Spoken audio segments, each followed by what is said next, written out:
Le diable a deux armes potentielles pour détruire l'Église, la division et l'argent. Durant l'homélie de la messe célébrée à la Maison Sainte-Marthe, le pape François a parlé des divisions qui détruisent l'Église et du diable qui cherche à attaquer la racine de l'unité, à savoir la célébration eucharistique. C'est comme ce qui advient après une guerre, tout est détruit. Commentant les mots que saint Paul a adressés aux Corinthiens, le pape a précisé que le diable cherche à éliminer la racine du chrétien avec jalousie et ambition. Io vi chiedo di fare tutto il possibile Je vous demande de faire tout ce qui est possible pour ne pas détruire l'Église avec les divisions, qu'elles soient idéologiques, qu'elles soient de cupidité et d'ambition, qu'elles soient de jalousie.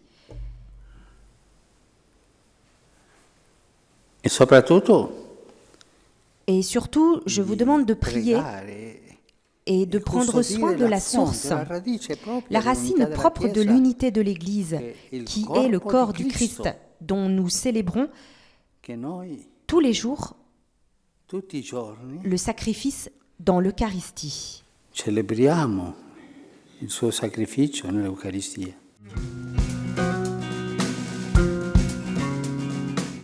Il faut travailler pour construire une vraie culture de la rencontre capable de vaincre la culture de l'indifférence, en regardant la rencontre de Dieu avec son peuple.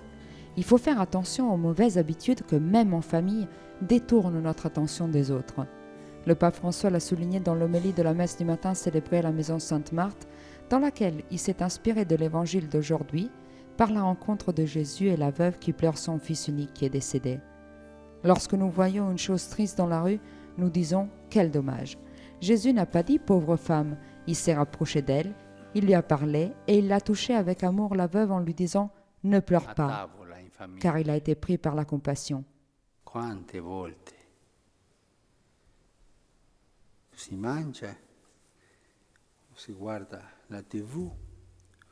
Quand on est à table, en famille, combien de fois on mange en regardant la télé ou en écrivant des messages sur le portable? È indifferente a quell'incontro. Chacun de nous est indifférent à cette rencontre. Della società che è la famiglia.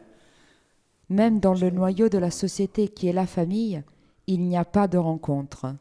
Che questo ci aiuti a lavorare per questa cultura dell'incontro.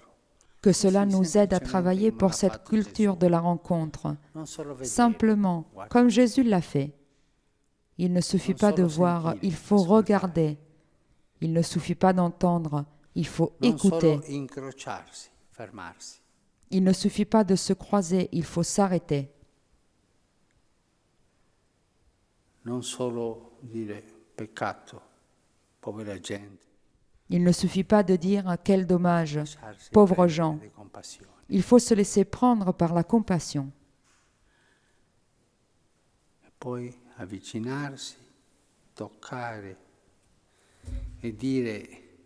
Et puis s'approcher et en parlant la langue que chacun utilise en ces moments, la langue du cœur, dire « ne pleure pas » et donner au moins une goutte de vie. Jésus s'exprime avec une tendresse infinie, infinie comme la miséricorde du Seigneur qui est la seule vraie source de consolation pour tous ceux qui sont fatigués et opprimés. En partant d'un passage de l'Évangile selon saint Matthieu, le pape a développé la catéchèse de l'audience générale en soulignant des impératifs que le Fils de Dieu annonce. « Venez à moi, prenez mon jus et mettez-vous à mon école ». Ceux qui ont perdu l'espoir peuvent, surtout en cette année sainte de la miséricorde, comprendre pleinement que seulement s'ils suivent Jésus, ils peuvent trouver leur repos pour toute la vie. Ils peuvent comprendre que prendre son jus signifie rentrer en communion avec lui, participer avec lui au mystère de sa croix et de son destin de salut. Cela signifie vivre la miséricorde pour être des instruments de miséricorde, étant sûr que parfois la fatigue est due au fait que nous n'avons pas posé notre confiance sur ce qui est essentiel. Ne nous laissons pas enlever la joie d'être disciples du Seigneur, a ajouté le pape. Ne nous laissons pas voler l'espoir de vivre cette vie avec lui et avec la force de la consolation. Perché lui si è fatto tutto a tutti, vicino a tutti, ai più poveri. Pourquoi Jésus est capable de dire ces choses? Car il s'est fait tout à tous, proche de tous, aux plus pauvres. C'était un pasteur parmi les gens, parmi les pauvres. Lavorava tutto il giorno con loro. Il travaillait avec eux toute la journée. Principe. Jésus n'était pas un prince. È brutto per la Chiesa quando i pastori diventano principi. Ce n'est pas bien pour l'Église quand les pasteurs deviennent des princes, loin des gens, loin des plus Quello pauvres. non è lo spirito di Gesù. Ce n'est pas ça l'esprit de A questi Jésus. pastori Gesù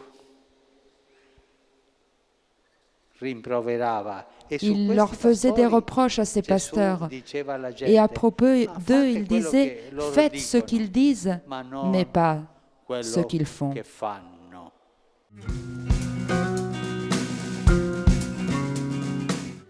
Dans un monde orphelin, nous avons une mère qui nous accompagne et nous défend. C'est le sens de l'homélie du pape François lors de la messe matinale célébrée ce jeudi 15 septembre en la chapelle de la Maison Sainte-Marthe, en la mémoire de la bienheureuse Vierge Marie adorée.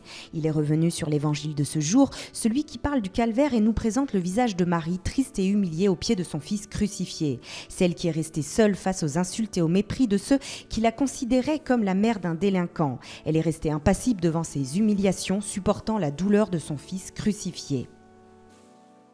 Noi cristiani abbiamo madre, Nous, les chrétiens, nous avons une mère, la stessa di la Gesù. même que Jésus. Abbiamo padre, Nous avons lo un stesso père, di Gesù. le même que Jésus. Non siamo orfani. Nous ne sommes pas orphelins. E lei ci partorisce Et in notre quel mère momento nous con enfante tanto dolore, dans notre ma époque davvero un martirio, Et avec la grande douleur de l'accouchement. col cuore trafitto. Mais c'est vraiment de l'ordre du martyre. Di partorire tutti noi. In Avec quel le cœur momento. transpercé, elle accepte de donner naissance à chacun d'entre nous dans ce moment de douleur. E di quel momento Et c'est alors qu'elle devient lei diventa notre la mère, nostra madre. Da quel momento qui lei prend soin è de la nous, nostra madre. Quella qui che n'a pas prende honte de cura nous di noi. et Non qui si nous vergogna défend. di noi, ci difende.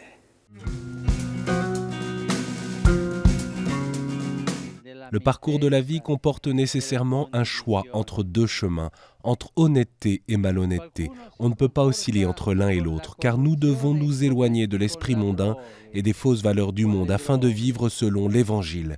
C'est ce qu'a dit le pape François avant la prière de l'Angélus depuis la fenêtre qui donne sur la place Saint-Pierre où les fidèles étaient nombreux.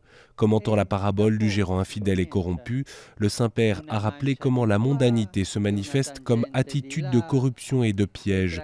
Il est donc important de cheminer dans la direction juste et de continuer à se confier à la grâce du Seigneur avec honnêteté, avec correction, respect des autres et de leur dignité. Anche la corruzione produce assuefazione e genera La corruption aussi produit accoutumance et génère pauvreté, exploitation, souffrance. E quante vittime ci sono oggi nel mondo? Quante vittime Combien di de victimes aujourd'hui dans le monde de cette corruption diffuse? Quando invece cerchiamo di seguire la logica evangelica dell'integrità, Quand en revanche nous cherchons à suivre la logique évangélique de l'intégrité, de la limpidité dans les intentions et les comportements, de la fraternité, nous devenons artisans de justice et nous ouvrons des horizons d'espérance et de paix pour l'humanité. Dans la gratuité et dans le don de nous-mêmes, aux frères, nous servons le Maître juste, Dieu.